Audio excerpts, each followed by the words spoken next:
for defending our democracy as we vote to send the Freedom to Vote John Lewis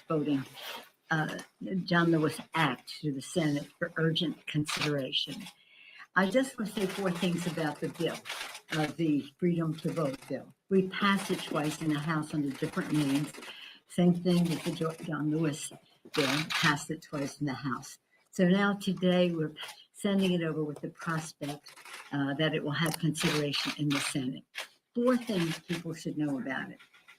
Four reasons why members should be voting for it. And we have a vote on now, so I'm going to have to go gavel that down. But the four things are: one, it stops partisan redistricting, very popular with the American people, by making sure we honor the Constitution, the Voting Rights Act, and the community of interest, ends partisan redistricting. Two, it stops voter suppression and the nullification of elections. You know the story. Over 400 bills introduced across the country, 30 some of them already enacted in the law, which not only suppress the vote, particularly among people of color, but also nullify elections. People have voted, will decide how that turns out, nullifying elections.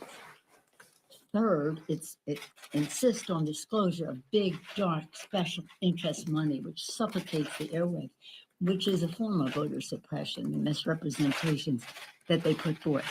The Supreme Court has said they can give as much money as they want, but we're saying they must disclose.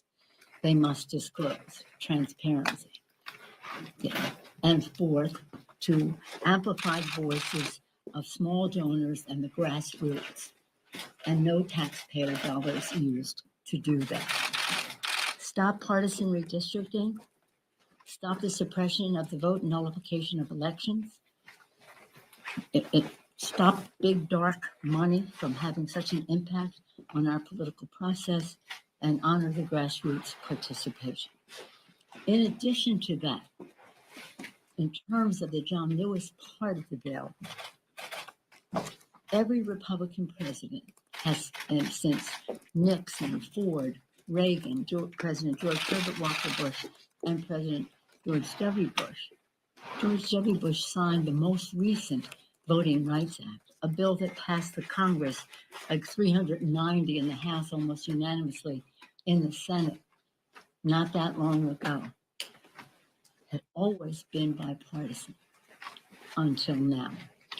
And so passing that bill will be very, very important for voting rights in our country, so fundamental to our democracy. So I'm excited about today that we've received this, we're sending this over to the Senate, receiving some optimism that the focus will be on it, and hopefully the success will be there, especially in time for Martin Luther King Day. Again, I just want to commend Terry Sewell, Mr. Butterfield, Jim McGovern, Jerry Nadler, Zoe Lofgren, so many times her committee didn't even have a Christmas or Hanukkah or any holiday. So many people, John Sarbanes has been the patron saint of this, or the godfather, whatever analogy you want to make of this legislation. So I want to thank all of them for giving us this special opportunity. Earlier this week, we passed the GI Bill to protect our democracy. Again, House Democrats worked. It's really important to know about that, and I said this on the floor the other day, but in case you weren't paying strict attention. When we had the first GI Bill, it was the fruit of the advocacy and labor of the American Legion and other groups following World War I. They were not treated as fairly as they should have been, and they wanted future veterans to be treated better, hence the GI Bill. President Roosevelt signed the bill and made great statements about how we owe so much to our veterans. We all know that. Listening to the veterans, that bill came forth with education, with housing, and all those home ownership and the rest. We continued to listen to our veterans when we had the post 9/11 GI Bill, which enabled, even expanded the benefit for education, not only to our vets, but also to their family members. And even if they died in action, still the benefits survive for their families. It's very, very important.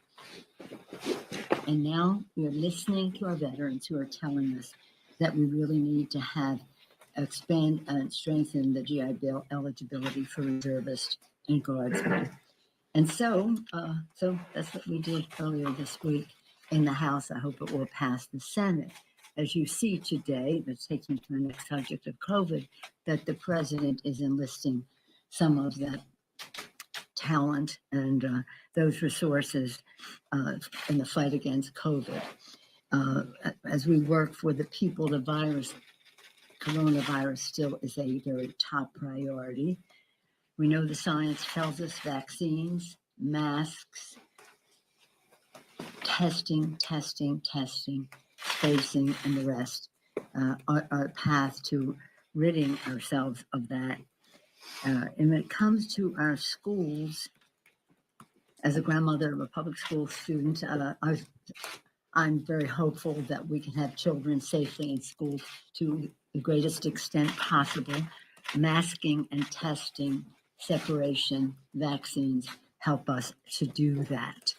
And I'm glad that the president has this initiative now for 500 million tests to be sent out, and then with the prospect of another 500 million tests, so that people know that they're surrounded by safe people. It's always sad to see the numbers. Nearly 850,000 Americans already died. We send our prayers, and our prayers, they and their families are in our hearts, our prayers. And yesterday we had as his final public resting event, Harry Reid lying in state in the United States Capitol, so appropriate for someone who did so much to make the future better for America. The comments that were said there, the show of support for him, the President of the United States, the Vice President, members of Cabinet, bipartisan members of Congress coming to pay their respects to this great patriot. Those of us who were at his funeral service, his celebration of life in Nevada, to hear two presidents, President Biden and former President Obama, making their remarks was quite remarkable. But to hear Harry Reid's children talk about him was something just glorious to behold. We would all hope that our children could even come anywhere in the same category of reflection about us as Harry Reid's children did. It was so beautiful. Now they took him home last night to Nevada, state that he loved, worked for, always looked out for in every way. As I said, not only the environmental climate by protecting the beautiful natural patrimony of Nevada, but also the political climate by protecting their status in the presidential election process. He will always be remembered for his goodness. He was about family. He was a person of great faith, and he cared about the future. We will miss him. And so we talked about voting rights, GI Bill, COVID. Harry Reid, any questions? Madam Speaker, thank you, Madam Speaker. Leader McCarthy says he will not comply with the January 6th Select Committee. Does he have an obligation to cooperate, and should he be subpoenaed if he refuses to continue? I think he has an obligation, as we seek the truth, to help with that, but up to the committee as to what they do next. They make their decisions, they come forward, and I'm not prepared to say what they do next, but they'll be telling us. Madam Speaker, is it problematic for the investigation if all House Republicans just refuse to talk to them? Yeah, we will seek the truth, we will find the truth, and the committee will use if they have said everything is on the table. At one point they said that in order to do that. I have confidence in the bipartisan nature of the committee. They are working very hard, as we can see in the public domain, with the product of their work, and I have confidence in them. Madam Speaker. And just to make sure I understand your position on this here, obviously you were punting to the committee saying, they're the committee, they're investigating this, they're That's right. charged. Yeah. But a couple of years ago, when there were questions about contempt of Congress for Trump administration officials, you even referred to the quote jail that's underneath the crypt here, saying, oh, maybe we should do that. I mean, this is a particular issue for Congress. If you have members who are uncooperative, it is hard to get them with subpoenas. Therefore, if they were going to take any sort of extraordinary step, one would think that would fall to the committee, but it would also go through you to sign off on some particular, discipline or ethics committee or whatever you would decide to do it, and dealing with a member of Congress, particularly the minority leader. Well, I have, as one who has served on the ethics committee for many years, longer than anybody else, have always said any issues about the ethics committee and referring things should not come out of the leaders or the speaker's office. That's up to the process to put forth, and also now people can bring a charge from outside because we established the outside entity to bring something forward to the ethics committee. But I have no intention of interfering with the work of the committee. I have absolutely not. They have their data. They have their testimony that they're taking. They know the path that they are on. I don't. I defer to their judgment. Yes, sir. Madam Speaker, you say today sets up a prospect for consideration Yeah. of new voting rights law. This doesn't seem to be a prospect for actual passage. Well, maybe. What's changing? Where is this going? Well, you have to go over and ask that in the Senate. But we do believe that what we call the For the People Act, and now called the Freedom to Vote Act, is a bill that very much had the input of Senator Manchin.